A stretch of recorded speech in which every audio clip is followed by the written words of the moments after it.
Et bonjour mes apprentis cartomanciens et cartomanciennes, j'espère que vous allez bien. Alors soyez les bienvenus sur ma chaîne YouTube Voyance Facile, apprendre à tirer les cartes facilement, rapidement et je l'espère tout en passant un agréable moment. Alors aujourd'hui mes petits apprentis cartomanciens et cartomanciennes, tuto sur l'oracle G. En fait, il s'agit d'un corrigé d'exercice que je vous ai donné à réaliser la semaine dernière. Il s'agissait pour vous d'interpréter un tirage à l'éventail. Donc voilà, aujourd'hui, eh bien, vous allez enfin savoir si vos interprétations étaient justes. Donc sans plus attendre, eh bien, je lance le générique de la chaîne. Le temps pour vous de liker cette vidéo, d'écrire un gentil commentaire, car cela me fait toujours plaisir de les lire, mais également d'y répondre. Et puis n'oubliez pas surtout de vous abonner à la chaîne pour ne rater aucune de mes vidéos. Allez, on se retrouve tout de suite. C'est parti!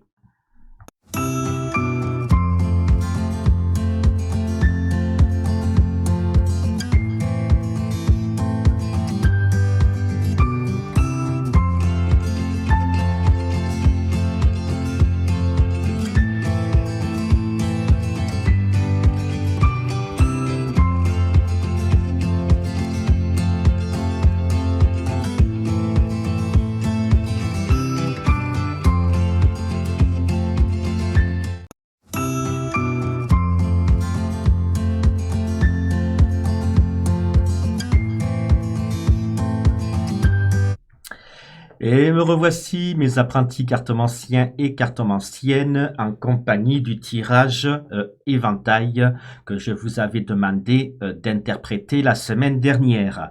Alors, je vous avais demandé de l'interpréter de 3 manières différentes, en comptant les cartes de 5 par 5, ensuite en les comptant une par une et ensuite en les comptant par paire. Alors si vous qui venez d'arriver sur YouTube n'avez pas vu le tirage, méthode de tirage à l'éventail, méthode moderne, alors c'est tout à fait normal, vous ne trouverez pas cette vidéo sur YouTube, mais dans mon école Oracle G. Donc si vous voulez apprendre la méthode de tirage à l'éventail façon moderne, eh bien je vous épingle en haut des commentaires de cette vidéo le lien de mon école Oracle G pour que vous puissiez me rejoindre moi et mes élèves. Ainsi, vous pourrez apprendre le tirage à l'éventail façon moderne, mais également toute autre forme de tirage. Donc, pour tous ceux qui font déjà partie de mon école, vous savez comment réaliser un tirage à l'éventail façon moderne. Donc, je ne vais pas réexpliquer comment faire ce tirage, mais je vais simplement procéder à la lecture de celui-ci, donc au corrigé d'exercice. Voilà. Donc, là, j'ai préparé le tirage. Donc ici, nous avons le tirage éventail et ici, nous avons les cartes de coupe. Donc, on va commencer la lecture par 5 par 5. Et donc, on va commencer par la carte qui représente le consultant. Alors, le consultant, rappelez-vous, je vous avais dit qu'il s'agissait d'un jeune homme d'une vingtaine d'années qui venait vous consulter et ce jeune homme s'appelait Jean-François. Donc, Jean-François apparaît sur le jeu. Donc, on va commencer à compter les cartes à partir de la carte du jeune homme, donc la carte qui représente Jean-François. Rappelez-vous, hein, si la carte du consultant ne tombe pas sur l'éventail, il faut procéder d'une autre façon, le tirage à l'éventail. Donc voilà, ça pour ceux qui me suivent, vous savez comment faire. Pour les autres, voilà, si vous voulez vraiment apprendre ce tirage-là, tirage à l'éventail façon moderne, eh bien je vous invite à me rejoindre, moi et mes élèves, dans mon école Oracle G. Donc on va commencer à lire le jeu en comptant les cartes de 5 par 5. Allez, je commence par la carte de Jean-François. Alors, Jean-François, 1, 2, 3, 4, 5, donc recherche une stabilité. Ça, c'est la carte de la pyramide qui nous le dit. Alors, une stabilité dans quoi? Ça, c'est la question qu'on pourrait se poser dans notre tête. Et donc, on peut déjà, par exemple, commencer à regarder les cartes aux alentours. On a la carte des outils en carte de coupe. Donc, on pourrait interpréter, par exemple, Jean-François, 1, 2, 3, 4, 5, recherche une stabilité professionnelle. Voilà, ça c'est l'une déjà des interprétations possibles. Mais ce n'est pas la seule. Rappelez-vous, mes petits apprentis cartomanciens et cartomanciennes, la pyramide ne représente pas que la stabilité, ne représente pas que l'élévation, mais représente aussi la pierre, c'est-à-dire tout ce qui est touche à l'immobilier. Donc on pourrait également interpréter Jean-François, 1, 2, 3, 4, 5, cherche à acheter un bien immobilier, voire même l'interprétation la plus proche serait cherche à acheter, à construire une maison. Alors pourquoi je dis construire? Parce que il y a les outils qui sont à côté de la pyramide. Donc voyons, on pourrait dire Jean-François, 1, 2, 3, 4, 5, a pour projet de faire construire une maison, de faire construire sa maison. Voilà. Ou alors Jean-François, 1, 2, 3, 4, 5, cherche une stabilité professionnelle. Alors comment on fait pour savoir dans le tirage si Jean-François cherche à construire un projet immobilier, donc à construire une maison, ou si Jean-François cherche plutôt une stabilité professionnelle? Eh bien ça, c'est en continuant la lecture du tirage. On pourrait même avoir une bonne surprise dans ce tirage-là. On pourrait découvrir peut-être que Jean-François ne cherche ni l'un ni l'autre, mais cherche les deux. Peut-être que Jean-François cherche une stabilité professionnelle, mais peut-être que Jean-François cherche également à faire construire un bien immobilier. Donc, on va continuer notre lecture. Donc, Jean-François, 1, 2, 3, 4, 5. Voilà, cherche une stabilité professionnelle ou bien cherche à construire un bien immobilier. Donc, 1, 2, 3, 4, 5. Jean-François entreprend donc des démarches puisque les papiers représentent pas uniquement l'administration, mais représentent des démarches que l'on doit faire. Alors on pourrait se poser aussi la question, tiens, quelle démarche va entreprendre Jean-François?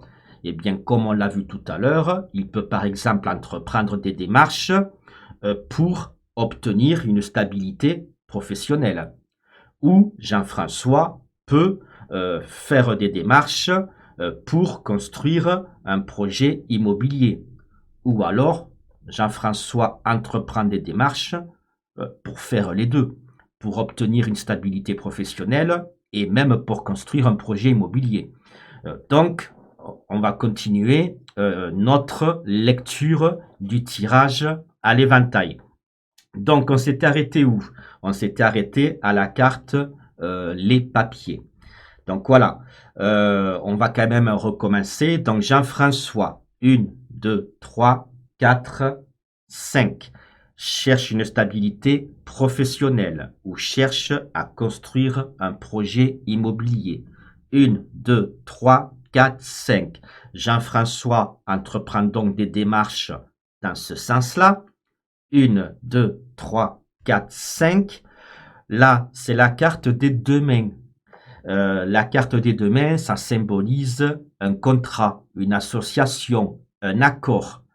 Malheureusement pour Jean-François, on voit que la carte les deux mains est tombée à l'envers. Donc ça symbolise quoi? La carte les deux mains, quand elle est à l'endroit, on va dire qu'effectivement, il y a un contrat, il y a un accord, il y a une entente. Quand la carte les deux mains tombe à l'envers, eh bien c'est l'inverse. Ça veut dire qu'il n'y a pas de contrat, il n'y a pas d'entente, il n'y a pas d'accord. Ça veut dire que Jean-François, malgré toutes les démarches qu'il fait, eh bien, il n'arrive pas, par exemple, à obtenir un contrat professionnel ou il n'arrive pas à obtenir un contrat pour construire son projet immobilier. Donc, on voit que Jean-François a des projets, mais pour le moment, il n'arrive pas à concrétiser ce projet-là, ces projets-là. Donc, on va continuer la lecture. Donc, 1, 2, 3, 4, 5. On tombe sur la carte de l'argent. Donc, ça nous dit que, eh bien, Jean-François a besoin d'argent. Et comme la carte de l'argent est tombée à l'envers, on voit justement que Jean-François n'a pas d'argent, ou du moins, il n'en a pas assez pour concrétiser, excusez-moi, son projet. On continue à compter. 1, 2, 3, 4, 5. Donc, pourquoi n'a-t-il pas d'argent? Eh bien, on tombe sur la carte, le contrat. Eh bien, tout simplement parce qu'il n'arrive pas à dégoter un contrat. Par exemple, un contrat de travail. Pas de contrat de travail, pas d'argent. Donc voilà, pas de stabilité professionnelle. Ou bien, tout simplement qu'il n'arrive pas à signer un contrat pour construire un bien immobilier parce que justement, il n'a pas assez d'argent. Donc on voit que le projet de Jean-François, quel qu'il soit, que ce soit pour trouver une stabilité professionnelle ou pour construire un projet immobilier, pour l'instant, eh bien, aucun de ces deux projets ne va dans le bon sens. Il va avoir du mal, je pense, à concrétiser ceci. Donc on continue la lecture. 1, 2, 3, 4, 5. L'écureuil qui représente les finances, qui représente les économies, qui représente la banque. Donc, par exemple, si Jean-François veut construire un projet immobilier, une maison, ça veut dire, par exemple, regardez, il y a l'argent à côté, argent à l'envers plus écureuil, qui représente les économies. Jean-François n'a pas assez d'économies. Il n'a pas assez épargné pour concrétiser son projet. En plus, l'écureuil représente la banque. On voit que tout à l'heure, il n'y avait pas d'accord, il n'y avait pas de contrat. Eh bien, ça peut vouloir dire aussi que non seulement Jean-François n'a pas assez d'économies sur son compte épargne, mais ça peut vouloir dire également que même la banque lui a refusé un crédit. Alors, comment je fais pour savoir que Jean-François a fait une demande de crédit à la banque? Eh bien, tout est là, mes amis, hein. On sait que Jean-François a fait des démarches. Quel type de démarches?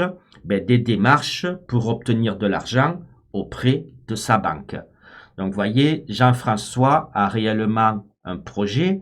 Moi, je pense que c'est celui de concrétiser la construction d'une maison, que Jean-François, malheureusement, vous voyez, la carte de l'argent qui est à l'envers nous le dit, hein, il n'a pas assez d'argent, il n'a pas assez d'économies sur son compte épargne, ça c'est l'écureuil qui nous le dit.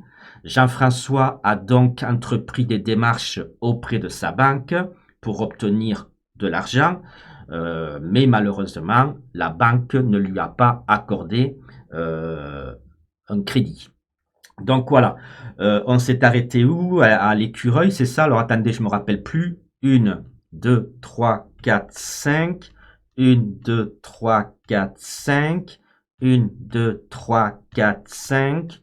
1, 2, 3, 4, 5. Donc ça, on avait fait.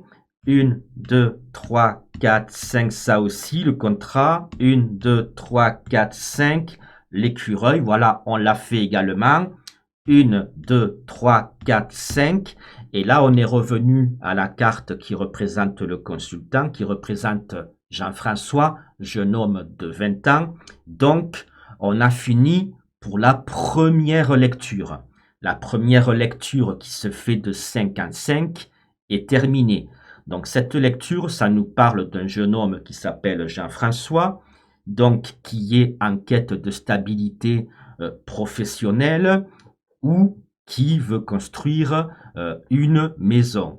Malheureusement, Jean-François n'a pas assez d'économies sur son compte épargne. Il fait une demande de crédit et la banque, malheureusement, lui a refusé cet emprunt. Donc voilà, on va maintenant compter les cartes les unes après les autres pour voir ce que ce tirage nous raconte. Est-ce qu'il va nous raconter la même histoire ou est-ce qu'il va nous donner des éléments supplémentaires, des détails supplémentaires, ou est-ce que l'histoire sera totalement différente? Voilà, on va vérifier cela. Donc on va compter les cartes les unes après les autres. Donc deuxième lecture, alors Jean-François, jeune homme de 20 ans, entreprend des démarches. Des démarches financières car il manque d'argent. Donc des démarches financières pour obtenir de l'argent qu'il entreprend auprès de sa banque.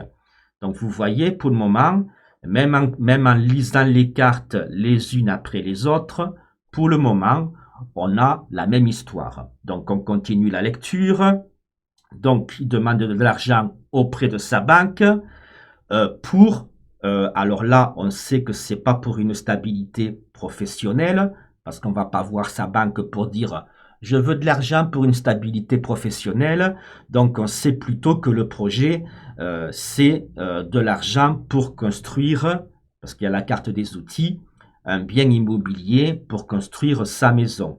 Donc voilà, il est allé voir sa banque pour un projet immobilier et malheureusement, carte suivante, la banque ne lui a pas accordé la poignée de main, ne lui a pas accordé d'accord.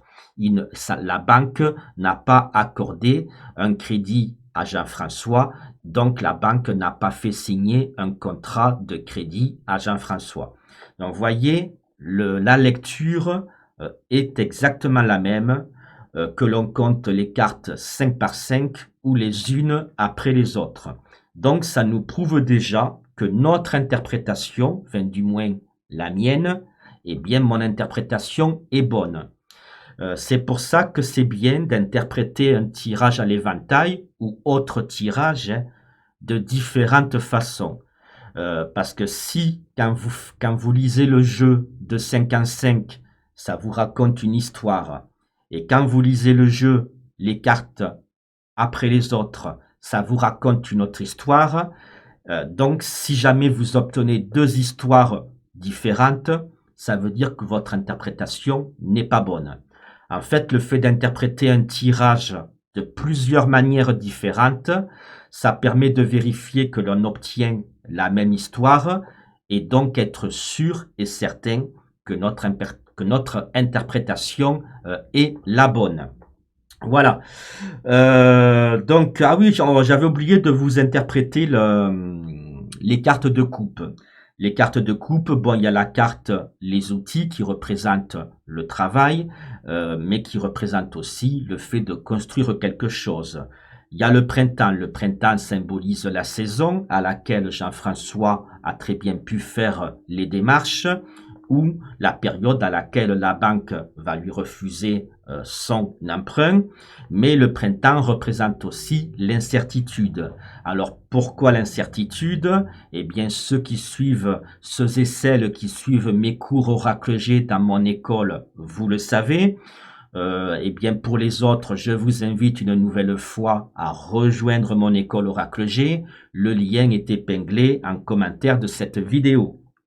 Pour les deuxièmes cartes de coupe, on voit la carte du soleil qui symbolise la réussite, la richesse, l'argent. Donc voilà, ça nous parle donc d'une réussite. Malheureusement, réussite avec la carte de la balance.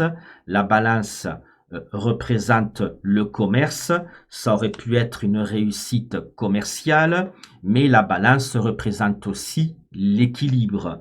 Et la balance est tombée à l'envers. Donc, ça veut dire quoi? Elle serait été à l'endroit réussite commerciale, par exemple, c'est une des interprétations qu'on pourrait donner.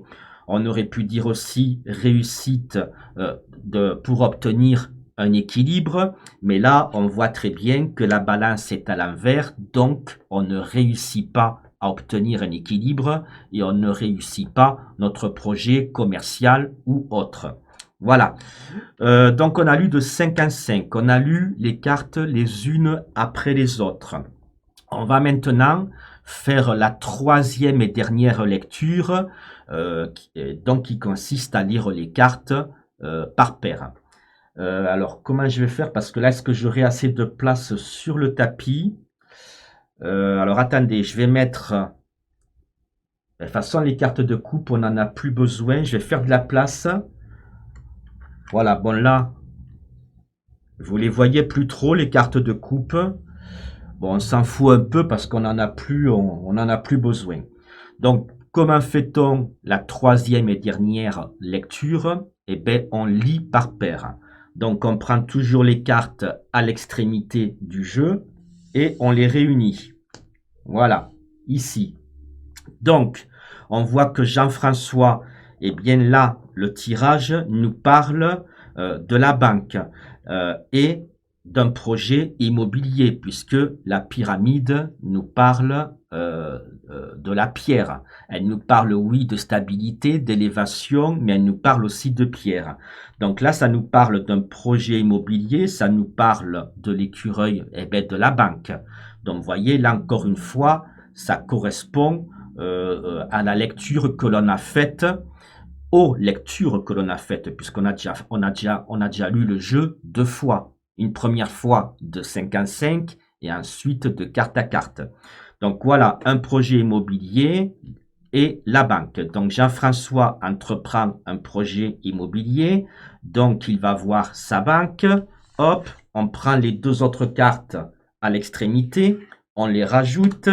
La banque, malheureusement, vous voyez l'écureuil, la banque, les 2 mains qui sont à l'envers, eh bien la banque ne lui accorde pas l'argent à l'envers, l'emprunt bancaire. Donc, vous voyez, Jean-François a un projet immobilier. Il va voir sa banque.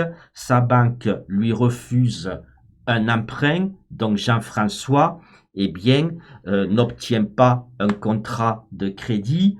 Et donc, ces démarches ont échoué. Voilà, c'est comme cela qu'on doit interpréter un tirage à l'éventail façon moderne, c'est-à-dire en lisant le tirage de 3 manières différentes. Voilà, eh bien écoutez mes petits apprentis cartomanciens et cartomanciennes, j'espère que ce corrigé d'exercice sur l'interprétation d'un tirage à l'éventail vous aura plu.